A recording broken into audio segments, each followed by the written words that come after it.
And in traditional Peter fashion, he's eating an apple, but welcome back. You did that on purpose. Welcome back. I was like mid-chew, and you're like, yeah, and now. Welcome back to Different Life, where we all listen to Peter Chew. Mm-hmm. It's lovely. And pick like food out of my teeth. Mm-hmm. Mm-hmm. Yeah. So, Pete, how would you describe my current appearance?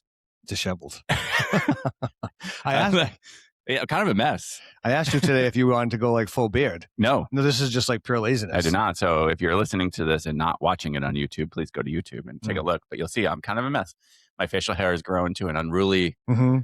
It's not like sometimes we'll do this in the winter because it's like, I've never seen it this long. Outdoors, man. Like this is Bear like Grylls or something. Laziness long. This is just lazy. Although it's not lazy. The reason I bring it up is because this is what happens when you kind of run out of energy. Like things like this get like, there's only so much energy in the day, at least for me. Yeah. There's only so much like sort of give a shit in a day. Right. Mm-hmm. So right now my day is like come here and give a shit. Yeah. And then I go to baseball practice and give a shit. Yeah. And I go home and like I give a shit a little bit, half a shit about with Jess. like Jess and like sometimes some more work for here, maybe like something with the boy. And then I'm out of shit. Yeah. Like I'm just like there's no more shits to give. And then like that's normally when I would do something like this. So something's gotta go. And this is what's gone. And so I think until this weekend, this is just what you're gonna have to deal with. Yeah, we've been noticing it getting bigger and bigger. You know where it's especially it's not even like the hair itself. Yeah. It's like these little like flyaways. Yeah, they're like girl cheek. Yes. Yeah. They're like they're almost like nostril hairs. Yeah, they're like flying out. And then what's especially offensive is like the full neck beard. Yeah. It's like, I know. It's like, and I'm like extra hot these days, I think, because like itchy. I'm itchy. You're wearing like a sweater on your face. It's horrible. So anyway. But this goes into the theme of like one of our Labs episodes where you're like neglecting your self-care. I'm neglecting some self-care. Yeah. Yeah. So you like, you care about everybody else. And as my employer, I just like to formally apologize for my appearance. Okay. To the clients. On the interwebs. And everywhere else. And anybody who's watching this right now being like, I don't want to go to that place. Well, thankfully, these people are idiots. This weekend we can expect a naked-faced Gary. So not naked. I'd never go like, I actually never shave to my skin anymore. Haven't you noticed that? No, I don't think I've ever. It's close, but yeah, I just like buzz it down. Days in. Like I kind of buzz it down, but there's always still something there. Okay, but I'll overlook this infraction. Thank you. You should appreciate that. Okay, so the other day we did what we said we were going to do, which was get together with the fellas. Mm-hmm. That was great. Or as we call it, the fellas, which Jess, by the way, hates. I put it on the calendar as the fellas, yeah. and she's like, I just want to punch you like in the face for writing the fellas with a D like on the thing. And I was like, whatever, like you can call your friend group whatever you'd like. Yeah, we're calling ours the fellas. What do you think she'd call it? I don't know, something I probably can't say on. Probably. Or at least that's what I would call it. Mm-hmm. Yeah. If I have to type it next time, she writes in like, it usually just says dinner with the girls. I don't know how that's any different. Yeah, the girls. She doesn't write the girls. Yeah. She spells it like. She just doesn't want you to have fun. This is why you got to get away from How dare I go out one time, you know? God, get over it, Jess. Loser. You know? Yeah. But anyway, so she doesn't like that. But anyway, we did it. And as part of that conversation, we were reminiscing a little bit about the COVID shutdowns, right? Because we all worked together during that time. And we're kind of making fun of you because you were having like pool parties. Mm-hmm. Chris, like our friend Chris, like, you know, basically just ate a lot. Yeah. And so did our friend Brogue. You know, we're just kind of talking about like how each of this like played out for each one of us. You know? If you think of our group, like two of us, you didn't stop working. I worked. Me and our friend Corey, we continued to work at the hospital. I had pool parties. You had pool parties. Two of our coworkers like ate too much and got fat. Yeah. Right.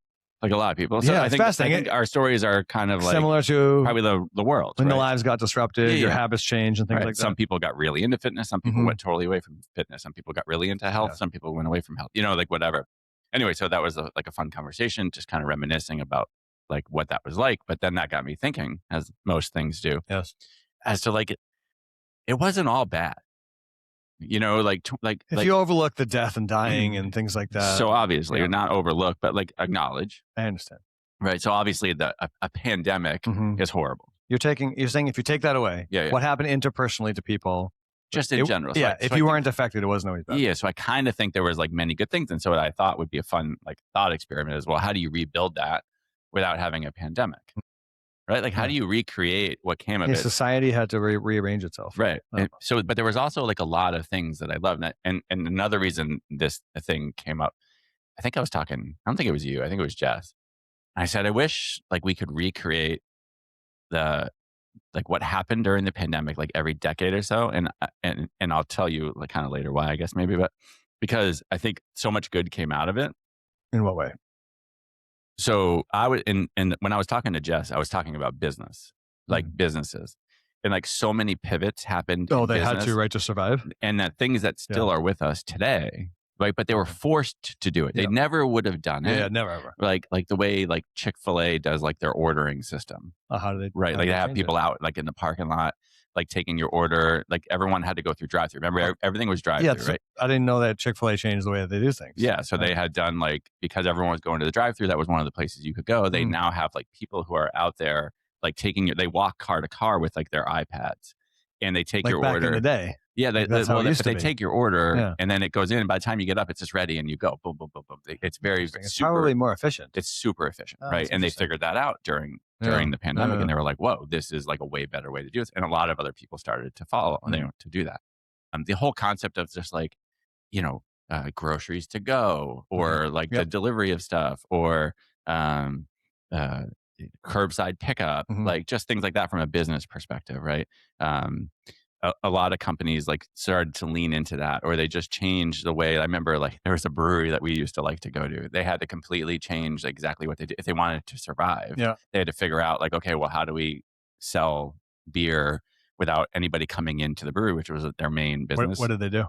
So they started doing more of the curbside thing, but they created a whole web interface platform thing where you could go on, order it, select your time. It was like a very structured, they had to create like a system that created structure. Yeah, you never do that work unless you're forced to do it. They were forced to do it. And I think a lot of businesses, and then like, for instance, like Zoom came to be, right? Like all of a sudden everyone's on Zoom, and that became like a normal thing. Working from home became like a really normal thing. Like there were so many things that we still, with us today.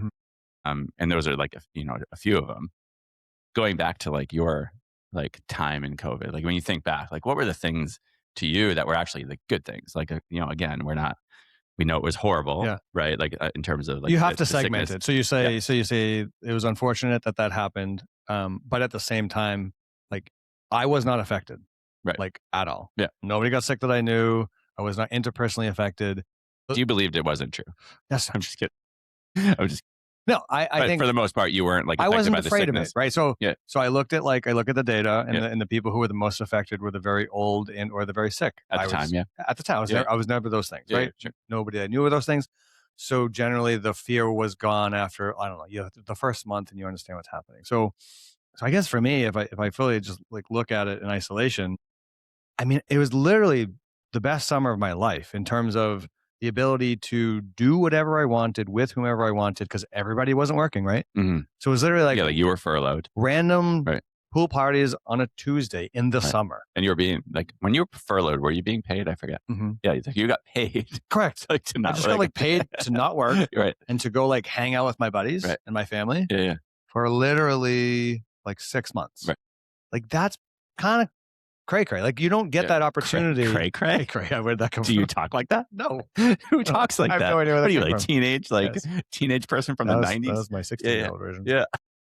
So that's certainly like one thing that was like from a social perspective, just from personal, like social and physical. I had all the time in the world to do it. I mean, that all being said, you weren't supposed to be having gatherings of people. I'm aware of what I wasn't supposed to be. But you did. But I did, and it was good. And I wasn't affected by it, right? Sure. So I guess that like socially and physically, that was probably like the best summer since I've been an adult. What about any other thing that you can think like? So there are a few others. Like for me, for instance, is like just in general, like there was like no traffic anywhere. Oh, you could do whatever you want. You could like get in and out of the city, like pollution came down. Like you could see like, in places where normally smog would block your view of the mountains, like you could see the mountains, like weird things like that. I thought that those were like pretty cool.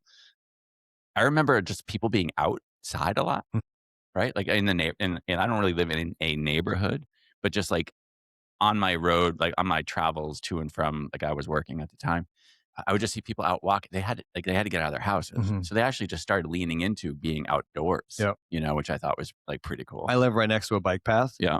And there's like a highway. Yeah. Like kind of like, early spring when it's like really nice out, and like it was unbelievable. Like it made no sense how many people were actually on the bike path. And then like the police had to start like kind of patrolling the bike path because of how many people. Too many people are biking. Yeah, it's fascinating.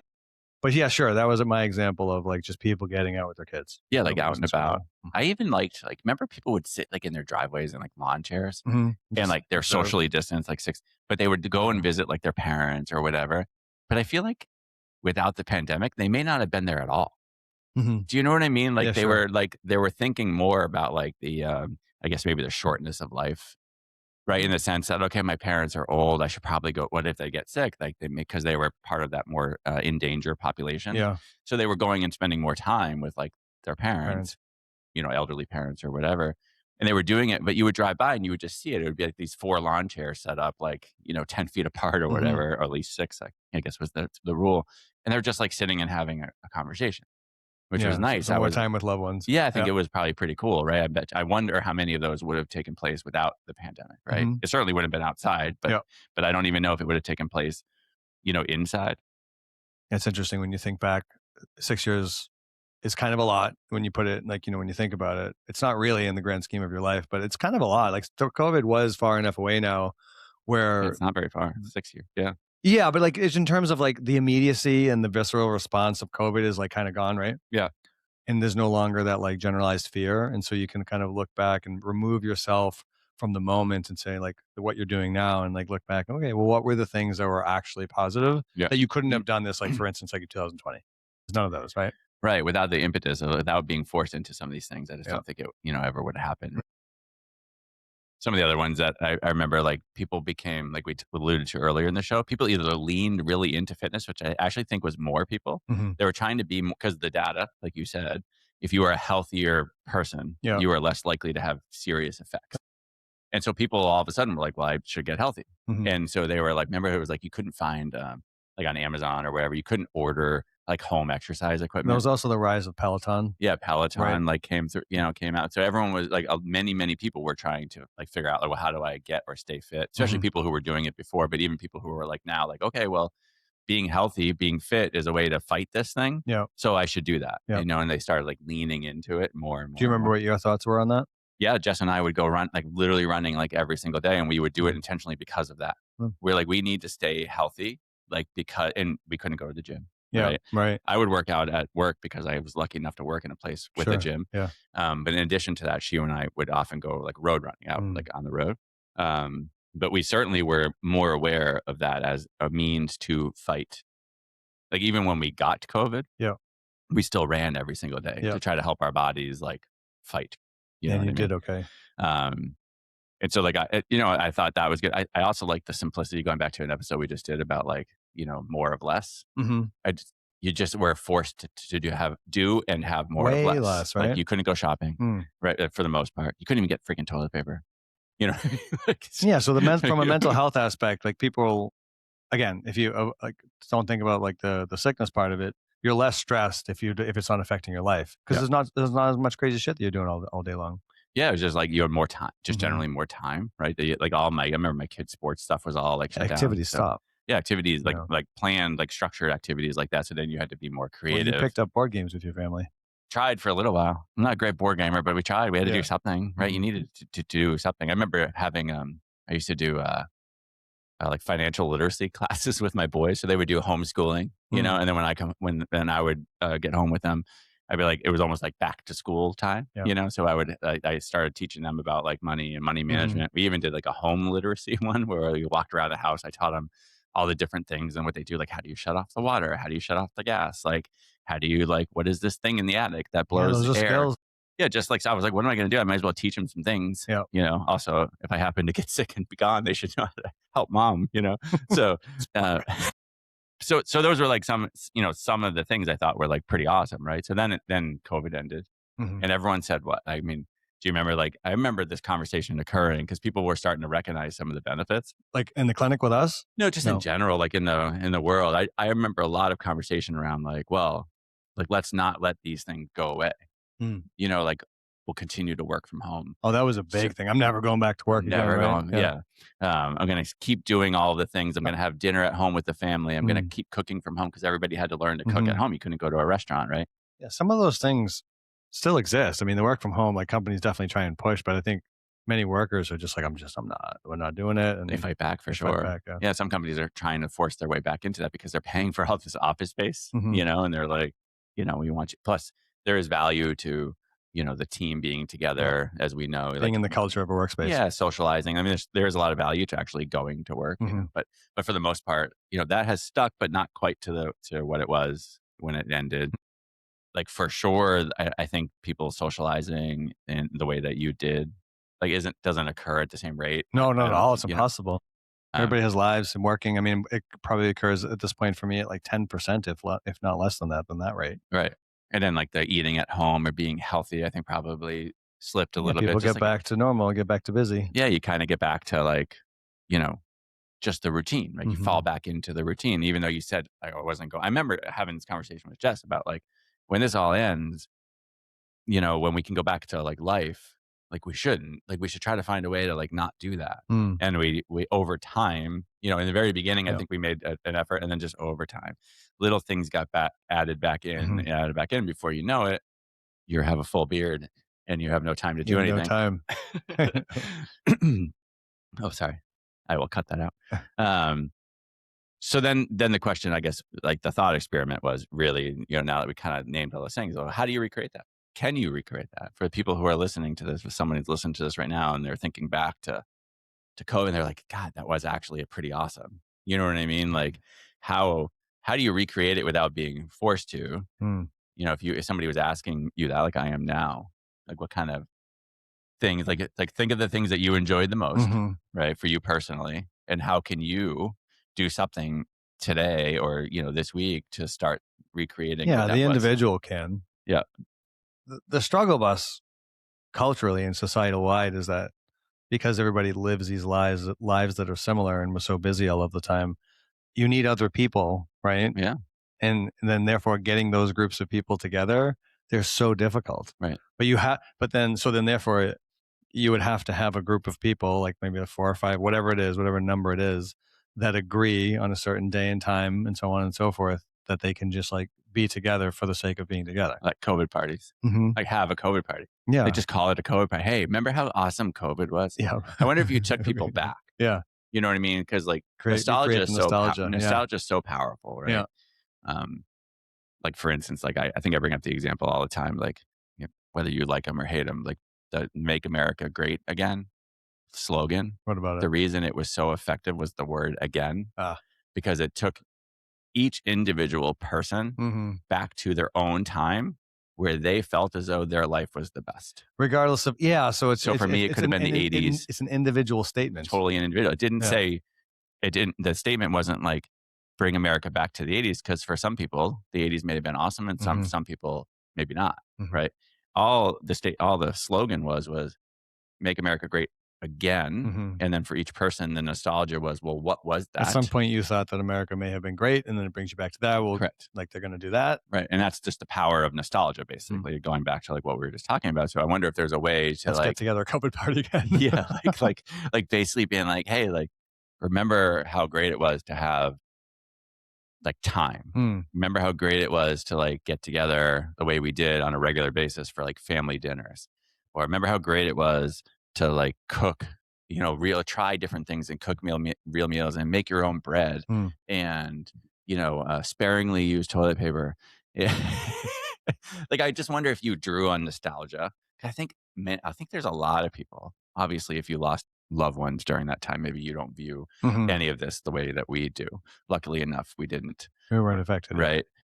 But I wonder, for those people who kind of think of it the way we do, I wonder if there's some power to nostalgia. And there's a ton of power to nostalgia. And then trying to use that as a way to recreate. I don't know. I think so. That's reasonable. I mean, I still have that group of friends. We certainly don't do it at the same pace that we do. We try to, and I do talk about it, but I don't bring it back to that. Well, I'd be curious. How much effort do you feel like you actually put into making that happen? Like on a regular, I feel like the rate at which you have your pool parties in general has declined. Wicked. Yeah. Oh, a ton. Like not just from COVID, but just in general. Just in general. Yeah. So what's the barrier? I think it's like once a year now. Yeah. Because there was a time where it was literally like, hey, I have a pool. It's summer. You may come over any weekend you'd like. Yeah. To the people that were like in your like circle, right? That that rule still technically stands. Yeah. I just don't push it. Yeah. People still do come over, just not like big groups of people all at once.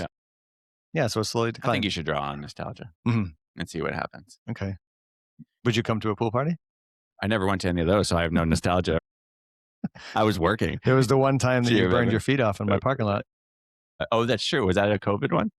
No, it was after that. A pool party. Yeah, It was like a 4th of July one or something like that. Yeah, you made me play basketball barefoot for like an hour, and then I couldn't walk for like days. I had the worst like blisters and burns. All of us. Your sons too. It was that was bad. Yeah, that's interesting. I don't know. Screwed everybody up. I wonder, because our experience, I think everybody's experience has been so unique. So like, I wonder, people listening to this, like what their experiences may be, whether positive or negative, or I'd be really curious as to what other people's like experiences were. So if there's a comment section somewhere or something like that, sure. There's I'd love to hear other people's examples of like what they potentially see as positive about that time. Right.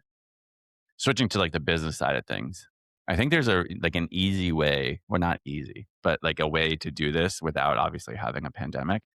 And I think you see it a lot, like when there's a downturn in the economy, like if there's ever like a downturn, like where people lose jobs, which is happening kind of right now.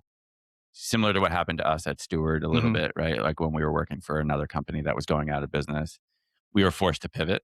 Yeah. Right. So you have, in those moments, you have kind of a couple of choices.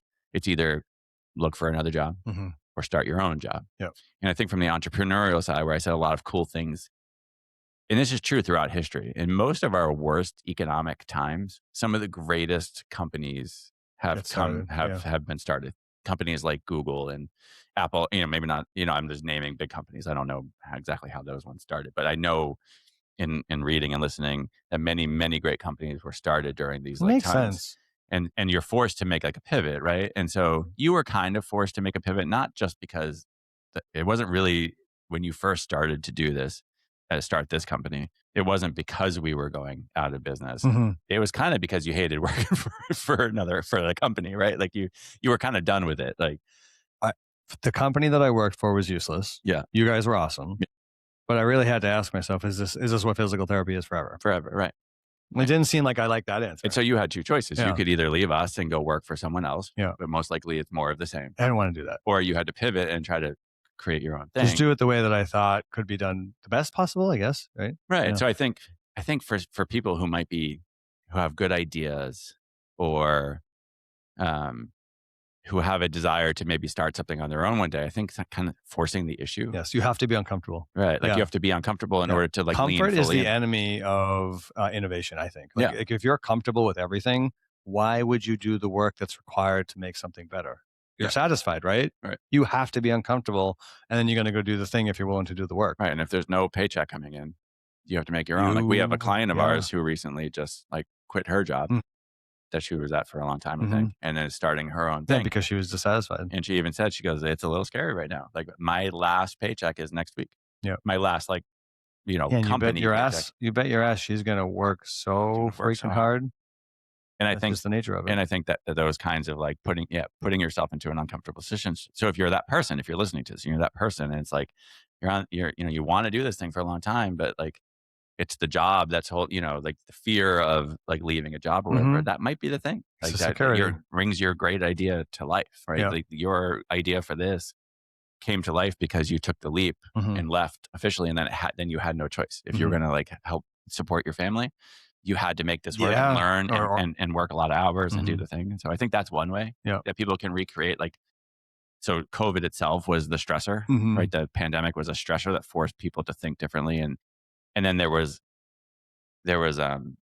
pain points. So it's like, okay, people can't meet in person. How do we meet? We use this thing called Zoom. Yeah, sure. And then the people at Zoom, and the people at Zoom all of a sudden had to figure out, well, how do we accommodate millions of people, and how do we make a product that people love, and then how do we get them to stay? So I think that's one way. I think that's almost a universal rule that you just touched on. Like I genuinely believe. I mean, just think across all categories, like really, like biology, companies, families, like whatever it may be. I really feel like stress is required for growth. Like you must stress a system, right, for growth, which is hard. Yeah. That's so like, because it kind of sucks. Yeah. It's why working out's hard. Yeah. You know what I mean? Because it kind of sucks. This is why most people plateau because they don't work out hard enough to see the growth that they want because it's hard.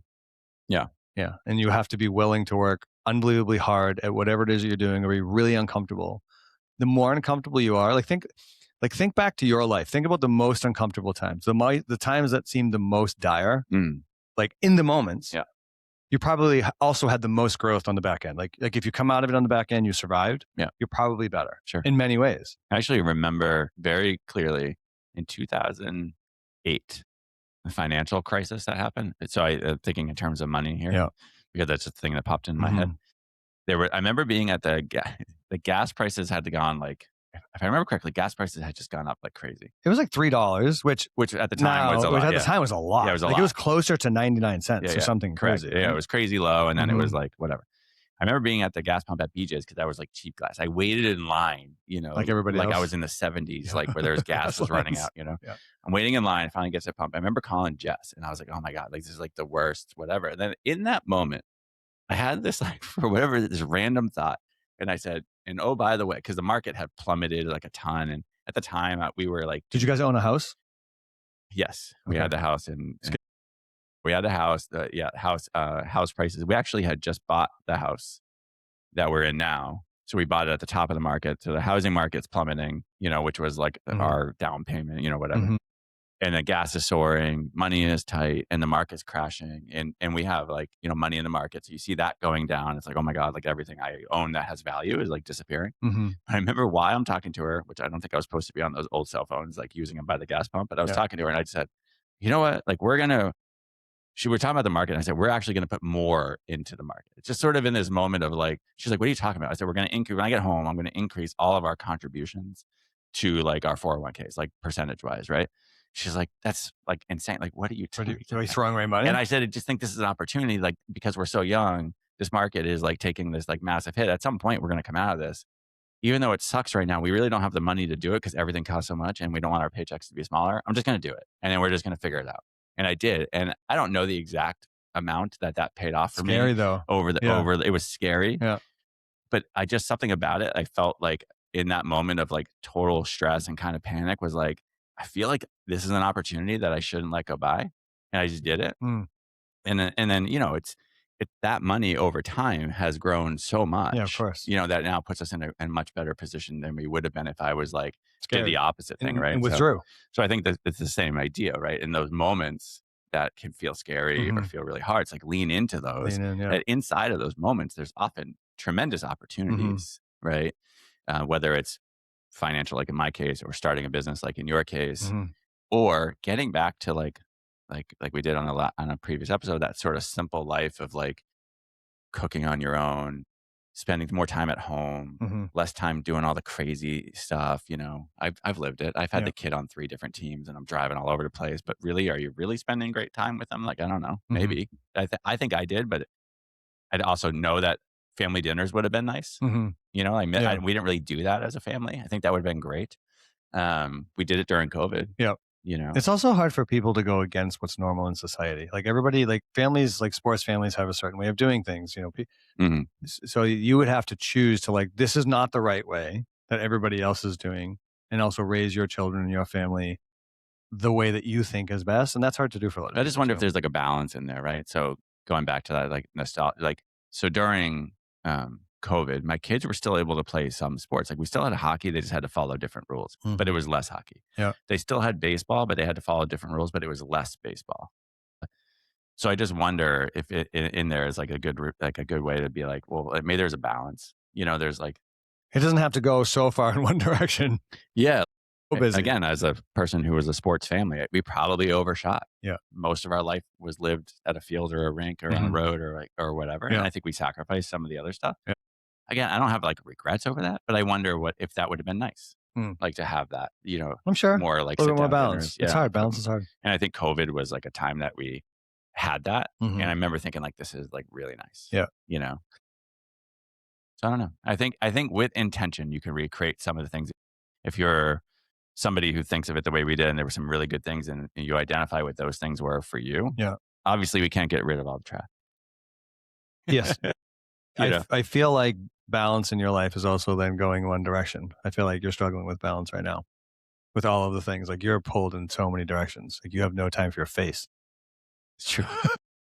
What's going on? The problem with my balance is your stupid company. Well, you make me work too much. It just crack the whip. I tend to overshoot when I dive into something. Yeah. So what can you pull back from? Will you do baseball next year? I would no longer work. I'm retired. I actually love coaching baseball. I know you do. I actually don't view that as a thing. I think what I have to probably pull back from is like the amount of work I do for here at home, just to give myself like a mental break. Yeah, to try to get it done. Well, yeah, but so this is the problem though for you. Like you like it, so it's your instinct to just do it. Yep. So you would have to force yourself to do something that you don't like because you're going to think about it anyways. Yeah, I think the intentionality behind like being like, okay, well, what can I do? Like, what would I do in addition? Like maybe I'll like sit down and just read my book. Like I haven't read my book in a few days. Yeah, you'd have to replace it with something else. Yeah, I would do something. I'm not just going to sit there. Yeah, but like I do something that's like takes my brain away from. And just Gary staring at a window. I do that sometimes when I meditate. I just sit there staring. I think with anything, there's intentionality. You just got to realize, you got to figure out where the balance is. Figure out, in my case, it's like, well, what is taking up most of the time, and then replace it with something. You should do that. Yeah. Let me know. I feel pretty good though. Yeah. Overall, I feel pretty good. This adjustment to baseball this year was just tougher than usual. Yeah. I'm just old. Don't blame it on age. You need more time. What's actually taking the biggest hit was actually like my physical health. I know. I'm aware. Getting to workouts and stuff. Yeah. Do you have that appointment coming up? I have an appointment coming up. Yes. Okay, very good. All right. I don't even know when that might be today. Better look at your calendar. I wonder when that is. Can't miss that appointment. Yeah. Anyway, all right. So good conversation. Yeah. I would say I think it's like an interesting time. I think it's worth people reflecting back on that now that it's been 6 years. And if there's anything you can take out of that and lean into, I would. Yeah, me too. Because I think there was a lot of good during that time. I agree. Yeah. All right. Buddy. See ya.